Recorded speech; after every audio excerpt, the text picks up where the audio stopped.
नेपालको प्रगतिवादी साङ्गीतिक आन्दोलनका अथक योद्धा एवं जनताका गायक जेबी टुहुरेको स्मृति, जीवन र कार्यहरू समेत समाविष्ट गरी जेबी टुहुरे फाउन्डेसनद्वारा प्रकाशित पुस्तक जनबोलीका अविश्रान्त गायक जेबी टुहुरे नामक स्मृति ग्रन्थ लोकार्पण गर्न पाउँदा मलाई विशेष खुसी र गर्वको महसुस भएको छ।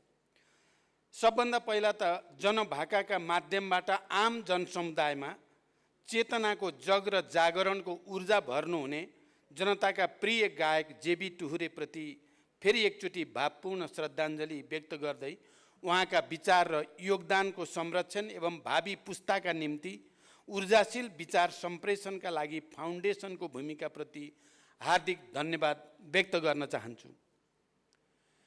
जेबी टुहुरे नेपालको प्रगतिवादी साहित्यिक एवं साङ्गीतिक आन्दोलनको एक सिद्धहस्त नेता पनि र राजनीतिक सामाजिक रूपान्तरणका एक अविचलित अभियात्री र जनताका पीर मर्का दुःख व्यथा सामन्ती एकात्मक पितृसत्तात्मक सत्ताले जनतामाथि गरेको उत्पीडन र त्यसका विरुद्ध विद्रोहको चेतना पैदा गर्ने जनप्रिय जनबोलीका गायक हुनुहुन्थ्यो भन्ने कुरा अब आम रूपमा स्थापित भइ नै सकेको छ।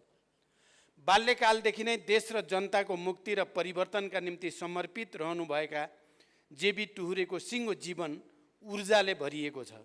सकारात्मक जीवन शक्तिद्वारा ओतप्रोत छ। जनताको मुक्ति र परिवर्तनको दृढ आकाङ्क्षाले भरिपूर्ण छ भन्ने तथ्य उहाँका सृजना जीवन र कर्मले प्रमाणित गरि नै सकेका छन्।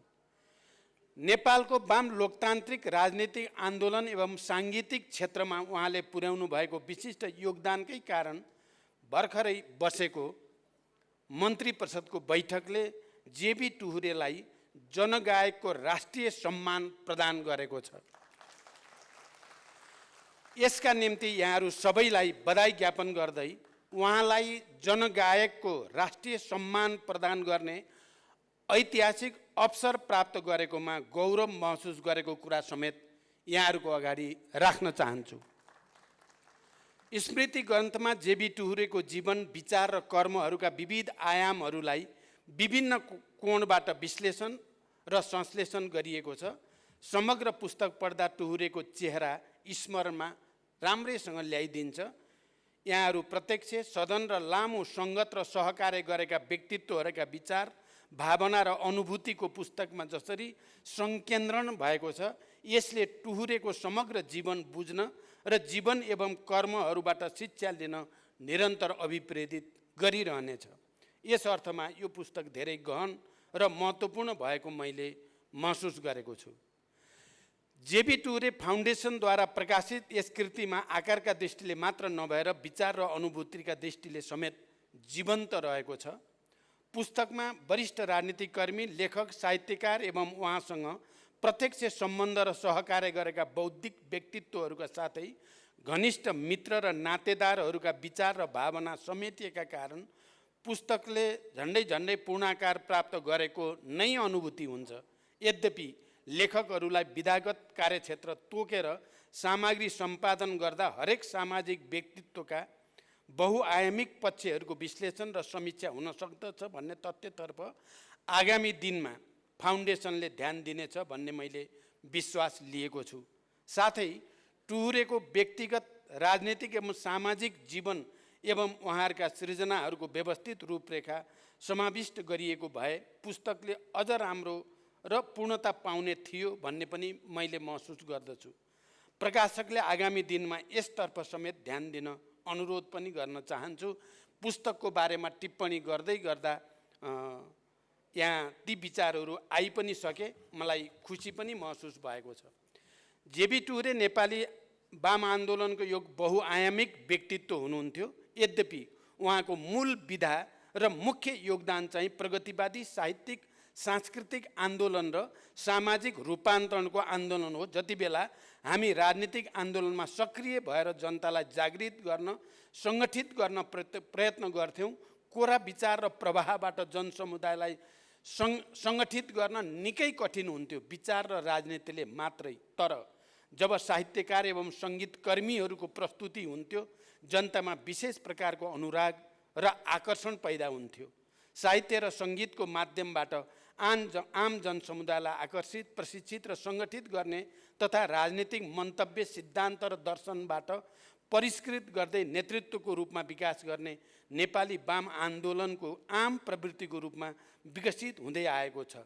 यही कुरालाई संस्मरण गर्दै मैले पनि जति बेला युद्धको नेतृत्व गर्दै थिएँ, बन्दुक, कलम र मादलको एकीकृत तागत पैदा गर्नुपर्ने कुरामा निरन्तर जोड दिँदै आएको थिएँ। आजको परिवर्तित सन्दर्भमा समेत कलम र मादलको भूमिका उत्तिकै महत्त्वपूर्ण भएको कुरा पनि मैले महसुस गरेको छु। शान्ति प्रक्रियामा प्रवेशपछि कमरेड जेबी टुरेसँग विशेष सम्बन्ध र आत्मीयता स्थापित हुन गयो। संविधान निर्माणको प्रक्रियामा नेपालको साहित्य एवं सांस्कृतिक आन्दोलनको नीति र कार्यक्रमबारे समेत उहाँका गहन विचार र भावनाहरू प्रस्तुत हुन्थ्यो। मलाई गर्व छ, मैले उहाँलाई साहित्य र सङ्गीत क्षेत्रको एउटा मूर्धन्य व्यक्तित्वको रूपमा संविधान सभामा प्रतिनिधित्व गराउने अवसर पनि मैले प्राप्त गरेँ र अन्तर्राष्ट्रिय श्रम समितिको सभापति बनाएर अन्तर्राष्ट्रिय स्तरमा उहाँको भूमिकालाई स्थापित गर्ने अवसर पनि मलाई प्राप्त भयो।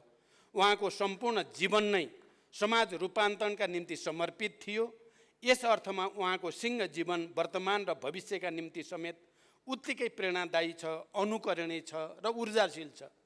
उहाँ कुनै गुट विशेष, उहाँ कुनै पार्टी विशेष या कुनै समूह विशेषको मात्रै धरोहर होइन। उहाँ सिङ्गो नेपाल राष्ट्रको, नेपालको वाम लोकतान्त्रिक आन्दोलनको, साहित्य र सांस्कृतिक आन्दोलनको एउटा धरोहर हो। उहाँलाई कहीँ कतै कैद गर्न खोजियो भने मेरो विचारमा उहाँमाथि अन्याय हुन्छ। विक्रम सम्मत 2001 सालमा मोरङ जिल्लामा जन्मिनुभएका जुटबहादुर खड्कीले साङ्गीतिक क्षेत्रमा प्रवेशसँगै आफूलाई जेबी टुहुरेका रूपमा स्थापित गराउनु भयो। पञ्चायती व्यवस्था र सामन्ती राजतन्त्रका विरुद्ध सांस्कृतिक एवं साङ्गीतिक आन्दोलनको नेतृत्व गर्नुभएका टुहुरेका सयौँ कृतिहरू छन्। त्यसमध्ये आँधी खोलाले मलाई दुई राने बनायो, साउको जालैले, छोराहरू, शहीदको रात, आमा दिदी बहिनी हो लगायतका गीतले उहाँलाई राष्ट्रिय गायकका रूपमा स्थापित गर्नुको साथै उत्पीडनको विरोध र उत्पीडित वर्गको न्यायका निम्ति सङ्घर्ष गर्न प्रेरित गर्यो। हामी सबैले यहाँ त्यो विचार आइ पनि सक्यो। हिजो निरङ्कुशता विरोधी आन्दोलनका क्रममा हामी सबै नै अहिले जो नेतृत्वमा छौँ, राजनीतिक नेतृत्वमा 36 सालको आन्दोलन वरिपरि जेबी टुहुरेका गीत, अझ मुख्यतः आमा दिदी बहिनी हो गाउँदै हिँड्ने मध्येकै हुँ। म पनि तिनै गीतबाट र बसाइ हिँड्नेको ताँतीले भन्ने गीत गाउँदै राजनीतिमा आकर्षित भएको कुरा पनि म यहाँ राख्न आज आवश्यक ठान्दछु। उहाँको गायकी जसले नागरिकको दुःख बोल्थ्यो, अन्यायका विरुद्ध आवाज उठाउन प्रेरित गर्थ्यो, महिलाहरूलाई आफ्नो मुक्तिका निम्ति सङ्घर्ष गर्न प्रेरित गर्थ्यो, त्यसैले उहाँ न्यायप्रेमी जनसमुदायका बीच अजर अमर गायकका रूपमा स्थापित पनि हुनुभयो। जनगायक जेबी टुहुरे अहिले हामी माझ हुनुहुन्न। 78 साल भदौ 10 गते उहाँले भौतिक रूपमा हामीलाई छोडेर गइ नै सक्नु भएको छ। तर आधा शताब्दीदेखि नेपाली समाजमा सामाजिक विसङ्गति, शोषण, विभेद, महिलाहरूमाथि हुने उत्पीडनका विरुद्ध, अप्ठ्यारोमा जनताको राहतका निम्ति, सामाजिक जागरणका निम्ति र समग्रमा सिङ्गो राजनीतिक परिवर्तन र सामाजिक रूपान्तरणका निम्ति उहाँको योगदान भने हामी सामु अहिले पनि छ र भोलि पनि नेपाल राष्ट्र र नेपाली जनताको निम्ति प्रेरणाको स्रोत बनेर अजर अमर रहिरहनेछ। तसर्थ उहाँको जीवन र कर्मबाट सिक्नु तथा आफ्नो जीवनमा सही ढङ्गले आत्मसात गर्नु नै उहाँप्रति सच्चा श्रद्धाञ्जली हुन्छ भन्ने म ठान्दछु।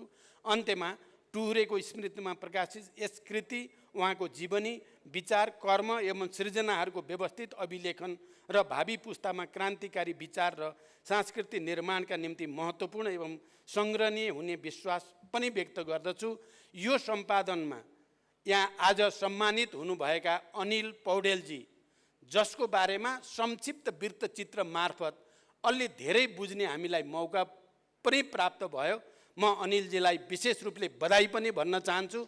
र आउने दिनमा अझ राम्रा सृजनाको निम्ति शुभकामना पनि व्यक्त गर्न चाहन्छु र जनताका प्रिय गायक जेबी टुहुरेप्रति फेरि एकचोटि भावपूर्ण श्रद्धासुमन अर्पण गर्दै बिदा हुन्छु। धन्यवाद। अभिवादन।